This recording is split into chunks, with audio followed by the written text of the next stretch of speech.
¿Qué tal, amigos de Ultimátum? ¿Cómo están? Muy buenos días. Vamos a iniciar con el espacio de Arsenal de Plumas y me da gusto que nos acompañe aquí en los estudios Ricardo del Muro. ¿Cómo estás? Hola Alejandro, mucho gusto. Gusto saludarte. Gusto saludarte igualmente. Pues vamos a iniciar, si te parece, con el editorial de hoy de Ultimátum. Se titula Violencia contra Infancia y Adolescencia en Chiapas y está enmarcado el texto pues en que en este mes, el 30 de abril, se celebra el Día del Niño y sirve pues como una reflexión para hacer un recuento de qué es lo que está pasando con este sector de la población, ¿verdad? Así es, Alejandro. Pues está muy interesante el editorial, sobre todo porque se publica en nuestro diario en la víspera del Día del Niño, que como bien sabemos pues es el próximo sábado 30 de abril, y ahí se manejan varias cosas, principalmente una serie de datos estadísticos dados a conocer por una red de protección a la infancia local, en donde señala que más de la mitad, o sea, de una población aproximada de 2 millones de infantes en la entidad, 1.2 millones están en una situación de pobreza. Muchos de ellos pertenecen viven en poblaciones de mayoría indígena, y sobre todo pues esto se da en el contexto de que hace un mes aproximadamente se dio la desaparición del pequeño Dylan, que se volvió una noticia nacional, y bueno, a raíz de eso se descubrió una red de trata de infantes, en muchas ocasiones en donde estaban involucrados los padres, para poner a estos niños a realizar diferentes actividades comerciales en la ciudad de San Cristóbal de las Casas. El tema creo que hasta la fecha es algo a debate, porque pues es el hecho de que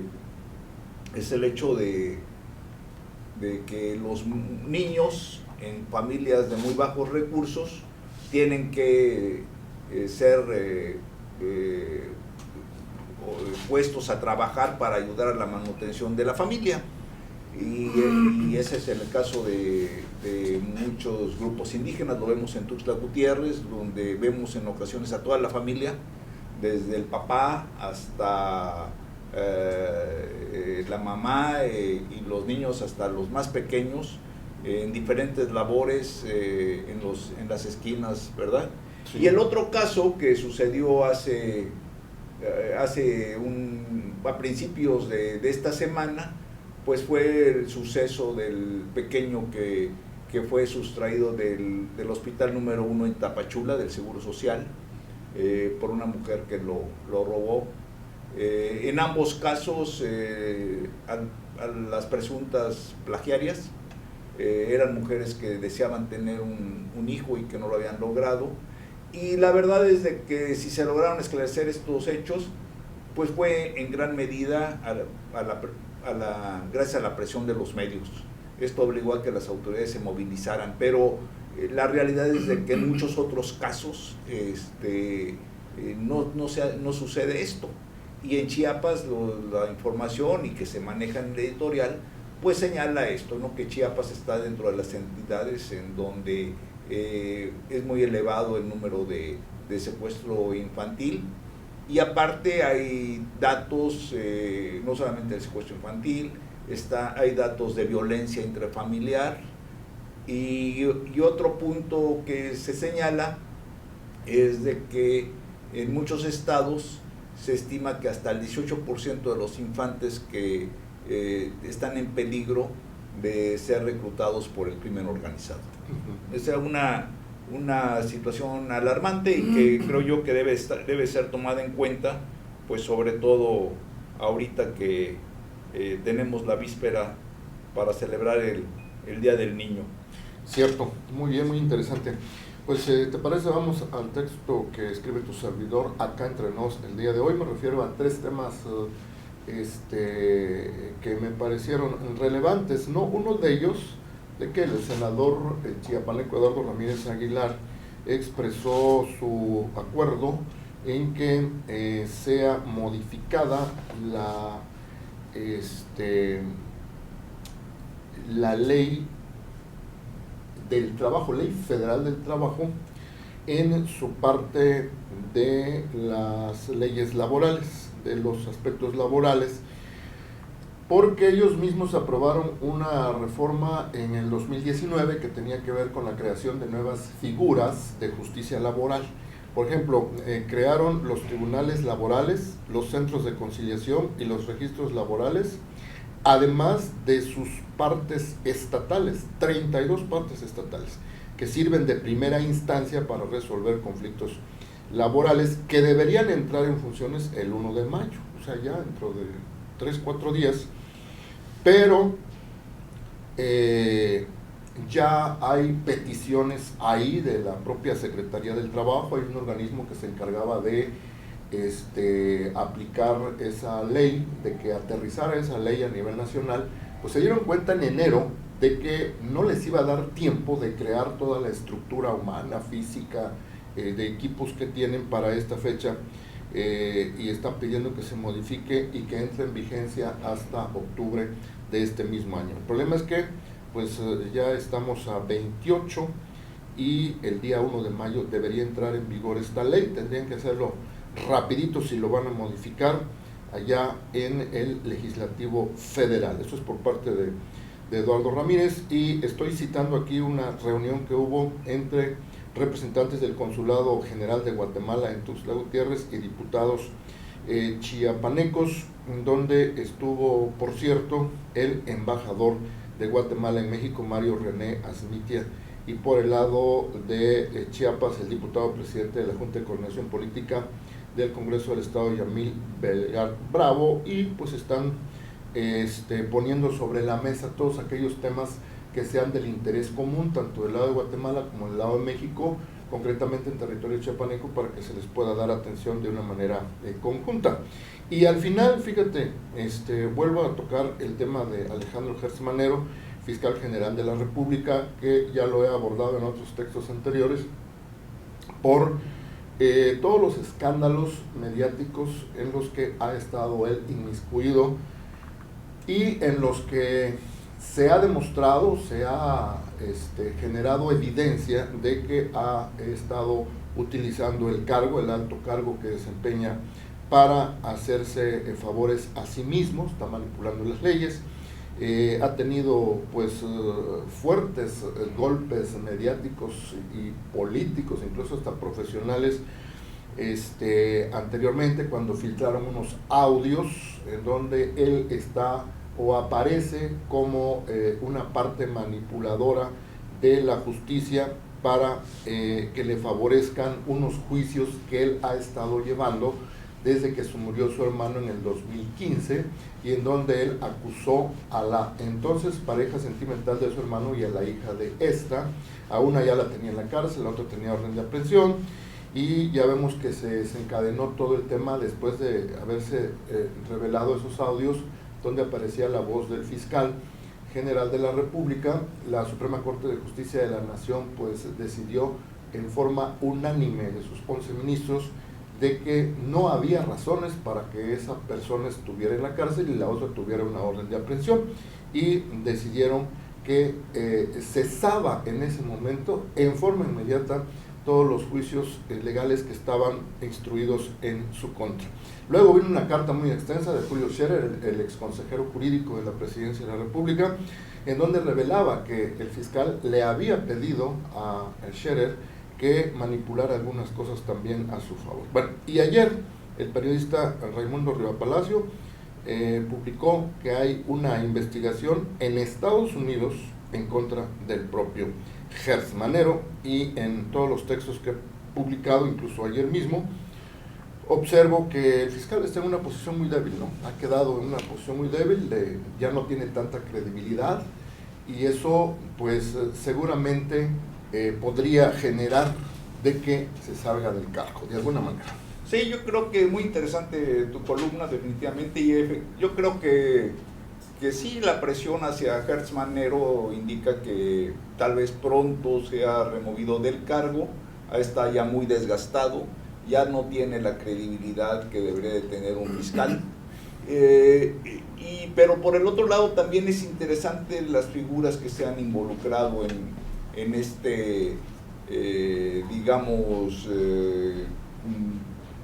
proceso de desgaste del fiscal, que desde un principio, pues obvio, yo creo que en cualquier gobierno la parte menos simpática es la procuración de justicia, es el lado menos político y menos aplaudible de cualquier gobierno. Y en este sentido los procuradores siempre llevan la peor parte, ¿no?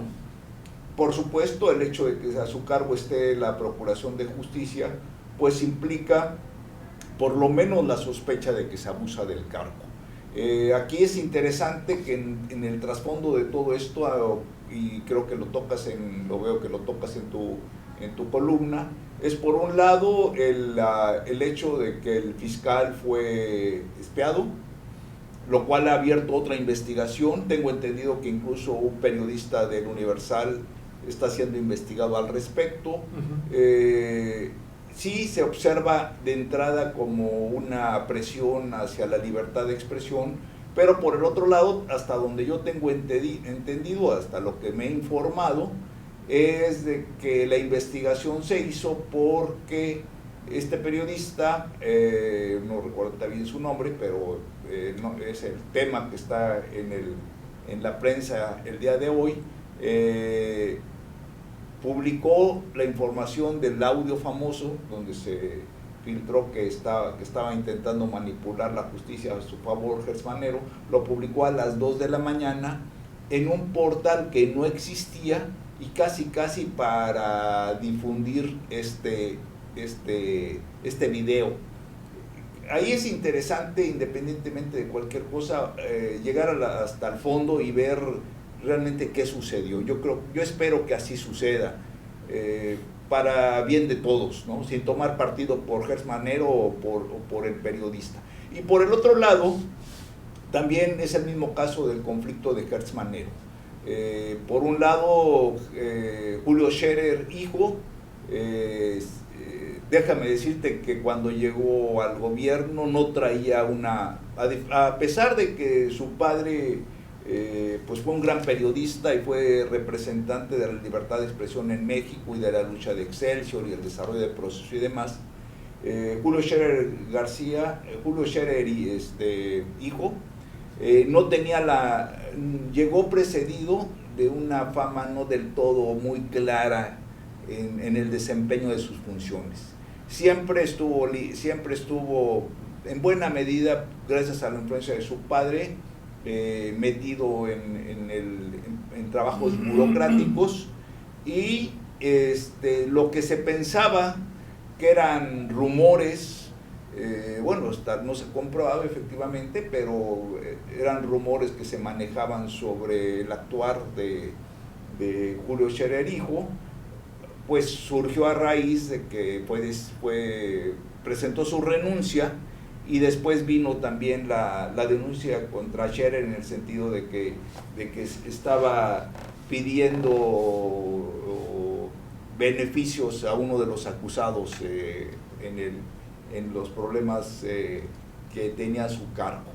Y en el fondo, pues lo que estamos observando es un pleito entre dos gentes importantísimas, la parte legal del gabinete de López Obrador, que también, como en el primer caso que mencioné, lo interesante, más allá de que salga bien librado Hertz Manero o salga bien librado Julio Scherer, creo que lo importante es de que se haga la investigación para definir perfectamente las responsabilidades de cada uno. Claro, así es. Muy bien, pasamos, si quieres, a derecho de réplica de nuestro amigo Víctor Manuel Cruz Roque. Titula su columna Patti, Sacil y Rosy. Puntos suspensivos, se vale soñar. Y se está refiriendo a Patricia Armendáriz, a Sacil de León y a Rosy Urbina. Sacil de León Bueno, Patricia Armendáriz es diputada federal de Morena, ella es de Comitán, no vivía acá, pero pues fue colocada en una plurinominal en las elecciones pasadas. Cecil de León sí ganó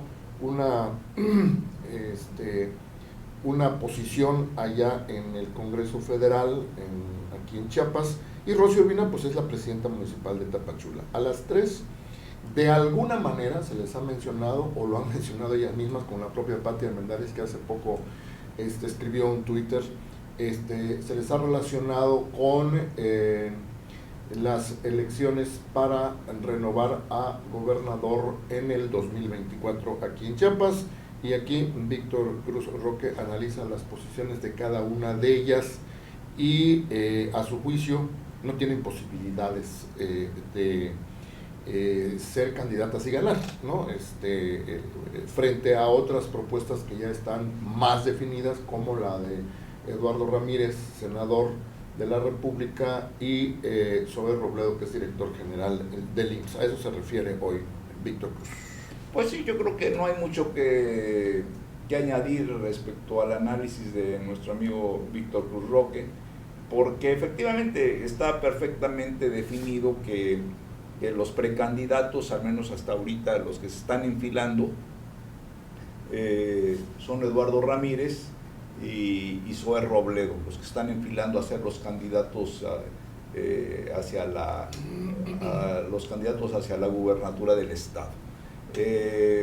Por lo tanto, los demás quedan prácticamente descartados, y como él tituló su columna, pues se vale soñar, ¿no? O sea, de acuerdo a la Constitución, todos tenemos derecho a aspirar a ser gobernadores. Aquí mismo nos podemos autoproponer como candidatos, no pasa nada, no va a ocurrir ninguno, y posiblemente alguno del público que nos sigue le despertemos ciertas simpatías, pero de eso a que en un momento determinado seamos ya los candidatos de algún partido político todavía falta mucho. Por supuesto, no en política no hay nada escrito, como dice el viejo dicho en la materia, y no sería la primera vez que al 11:45 la influencia de determinados factores externos, principalmente el presidente de la República, y en segundo término tal vez el partido, antes era el PRI, ahora tal vez Morena, y en un último punto los grupos locales pudieran ejercer presión y pudieran lograr un triunfo, y que saliera un candidato ahorita desconocido para la gubernatura. Se ha dado en la historia de Chiapas. Fue el caso, por ejemplo, así de alguien cercano, pues del doctor Manuel Velasco Suárez, en donde pues vino como gobernador por el dedo de Luis Echeverría Álvarez, y dejó en la banca principalmente a los dos principales prospectos que se rumoraban, ¿no? Juan Sabines Gutiérrez y Abelardo de la Torre. Entonces, hay ejemplos en el pasado en donde puede surgir el tercero en discordia, pero por lo pronto creo que está claro que la disputa final en Chiapas en el 24 va a estar entre Zoé Robledo y Eduardo Ramírez. Ya la forma como la balanza presidencial se incline, pues determinará el actuar de cada uno de ellos. Claro, sí, y además fíjate que ya han empezado a soltar el rumor de que muy probablemente Morena pudiese sacar una baraja amplia de precandidatos para simular que hay democracia interna, ¿no? Podría ser, ahí tiene... Y nada nuevo también. Nada nuevo. En el 50 y tanto se hizo el famoso ensayo democrático en Chiapas, sí. Entonces no sería nada nuevo este tipo de acciones. En este trío pues estaría Patricia de Morena y Rosy de Morena. Cecil es del Partido Encuentro Social, ¿verdad? Entonces, más los que se apunten. Más lo que se apunten. Y no olvidemos también que a veces por estrategia, cuando quieren pulverizar el voto, pues no, sí. También tienen instrumentos para poner a un candidato o una candidata por X partido, por otro partido, y les sirve como estrategia. Fue un poquito el esquema que se usó cuando fue la elección de Eduardo Robledo, el papá de Zoé, en donde aparentemente surgieron diferentes candidatos, pero pues todo era lo mismo, ¿no? O sea, era el mismo grupo de amigos, nada más que en diferentes trincheras. Claro, ahí vamos a estar pendientes, porque no hay que olvidar, se va a estrenar una nueva forma de designar candidatos a partir de la 4T, a partir del presidente López Obrador. Antes pues eran otros esquemas que ya los conocemos muy bien, ¿verdad? Y ahorita vamos a ver si va a ser una imposición directa o va a haber ensayos como los que estamos viendo, platicando aquí mismo. Si te parece, vamos a la columna de nuestro director Ahmed Samayoa, Tarot Político. Titula Modelo Derrotado. Se está refiriendo pues a las actitudes asumidas por el presidente Andrés Manuel López Obrador y los máximos representantes de su partido Morena en todos los aspectos de gran relevancia a nivel nacional, ¿verdad? Sobre todo lo que tiene que ver con iniciativas que tiene el presidente de la República, como su deseo de que hubiera una consulta de revocación de mandato, que muchos lo tomaron como una derrota, pues porque no ocurrió como debiera ocurrir, no obtuvo una votación mayoritaria, no se alcanzó, pero ni por sueños, el porcentaje de 40% de la lista nominal que se requería de la votación para que tuviera efecto vinculatorio. También habla del número de votos que ha tenido el presidente cuando ganó, luego las elecciones intermedias bajaron mucho y ahorita la revocación de mandato, y dice nuestro director que urge un cambio de actitud, pues para que Morena no vaya en pique, y tampoco el desgaste del presidente López Obrador, que se ve que ya va hacia abajo, ¿no? Como en todos los casos, en todos los sexenios, cuando ya después del tercer año, después de la mitad del sexenio, ya el desgaste viene en declive. Así es, yo creo que era previsible lo que está ocurriendo desde las elecciones federales del 2021. O sea, desde el momento en que Morena pierde la mayoría absoluta en el Congreso, pues eso ya se sabía que iba a determinar que, salvo el presupuesto, que eso lo aplaudió mucho en su momento el presidente López Obrador, y otro tipo de leyes menos importantes, en la mayoría de las leyes fundamentales para su proyecto, pues iba a ser muy difícil que tuviera la mayoría total en el Congreso que se requería. Entonces esta situación de debilidad de Morena ya era previsible desde los resultados electorales del 2021. Y por el otro lado, como tú bien señalas, pues cualquier régimen a partir de la segunda mitad empieza su proceso de declive, y normalmente ha habido ocasiones en que la sucesión presidencial incluso se ha empezado a definir 2 años antes de que termine un sexenio, de acuerdo a nuestra historia mexicana, a nuestra historia política nacional. Y en este caso, yo creo que es muy difícil de que el presidente Andrés Manuel López Obrador, al menos así lo dice su biografía política, cambie su actitud respecto a la oposición.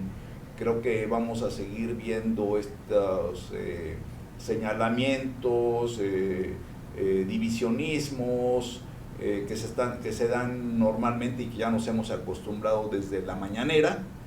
Y aquí la gran interrogante, creo yo, que es para el otro lado, o sea, ¿qué tanta inteligencia puede tener un partido de oposición para poder enfrentar en forma digna e incluso ganar la sucesión presidencial en el 2024, en el sentido en que no hay que olvidar que para mal o para bien, cuando López Obrador llega a la presidencia es porque la mitad del país reclama un cambio fuerte y sobre todo una mejor distribución del ingreso. Esto, por supuesto, desgraciadamente no se ha logrado, ¿verdad? Pero sí hay un grupo de mexicanos que piden un gobierno más de carácter social, y por el otro lado que esto sea combinado con la democracia. Este gobierno de López Obrador ha tratado de llevar adelante un proyecto de carácter social, pero ha tenido graves fallas en lo que se refiere a hacer política y avanzar dentro del camino democrático, y en lo que ha fallado terriblemente es cuando me refiero a hacer política, a llevar adelante el fundamento de la política, que es dialogar y convencer, no imponer. Entonces, hay muchos incisos pendientes, pero no solamente para Morena. Sí estamos viendo un deterioro fuerte de Morena, pero también se me hace demasiado simplista ponernos a aplaudir y decir que la oposición está creciendo. ¿Cuál oposición? O sea, el bloque de diputados en la Cámara, el bloque de diputados opositores en la Cámara, realmente vamos a ver los resultados todavía de las elecciones locales este año, y hasta donde vemos, pues no sabemos la fuerza real de cada uno de los partidos, ¿no? Uh-huh. Sí vemos proyectos, vemos acciones de los legisladores, pero no ha habido un conecte de los partidos de oposición con la población. Entonces yo creo que ahí está el gran dilema para el 24. Claro. Ya para terminar, fíjate, de tarot y adivinanza, Amet Samayoa aborda este tema de que ayer de última hora, no sé si viste, que varios diputados de Morena se pasaron al PT, diputados federales, entre ellos el chiapaneco Jorge Luis Llaven Abarca. Él llegó por Morena, una coalición de Morena, y ayer solicitó dejar la bancada de Morena y se pasa a la del PT. Como una estrategia se está viendo para que el PT pueda tener posiciones en la comisión permanente. En la anterior comisión permanente, Morena quería pasar un asunto que le importaba al presidente y no pudo porque no tenían mayoría. Entonces ahorita se entiende que hicieron una jugada ahí estratégica para que pueda tener el PT posiciones en la comisión permanente, le quitan a otros partidos de oposición y ahorita entraría con mayor fuerza Morena y sus aliados. Y aquí dice Tarot y Adivinanza, ¿qué le parece la estrategia de colocar al chiapaneco Jorge Luis Llaven en el PT? Se trata de movimientos políticos que buscan la supremacía de la coalición Juntos Haremos Historia, emanada de Morena. Lo que puede usted apostar doble contra sencillo es que en los próximos 4 meses veremos muchas veces y con gran lucidez el diputado oriundo de Suchiapa en una participación muy activa en la comisión permanente del Congreso de la Unión. Y rapidito nos vamos porque se nos está acabando el tiempo. Emiliano Villatoro Alcázar titula su columna Desde Abajo, la fotografía de Palacio. Él se refiere a grandes rasgos de que el gobernador Rutilio Escandón y el coordinador general de programas del gobierno federal, José Antonio Aguilar Castillejos, se han convertido en piezas fundamentales para aterrizar todos los programas sociales del presidente López Obrador aquí, que es bastante obvio, ¿verdad? Claro, es el trabajo que tienen, es la labor que tienen cada uno de ellos.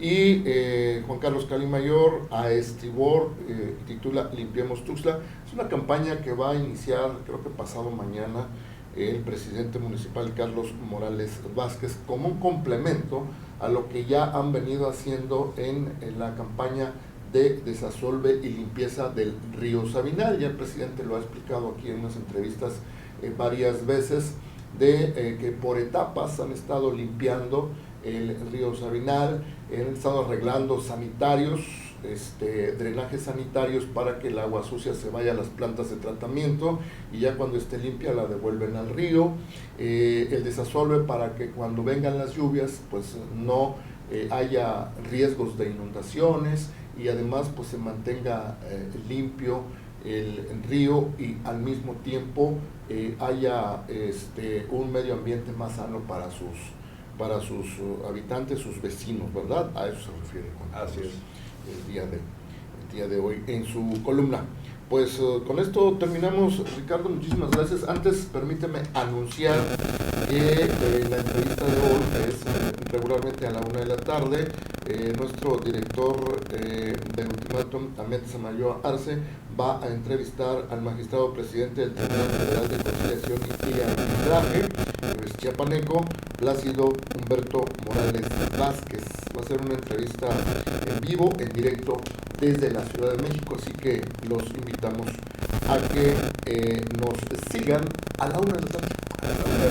Ahí estaremos también. Muchas gracias, Ricardo Almuro. Muchas gracias a todos Igualmente. ustedes también. Muy buenas tardes.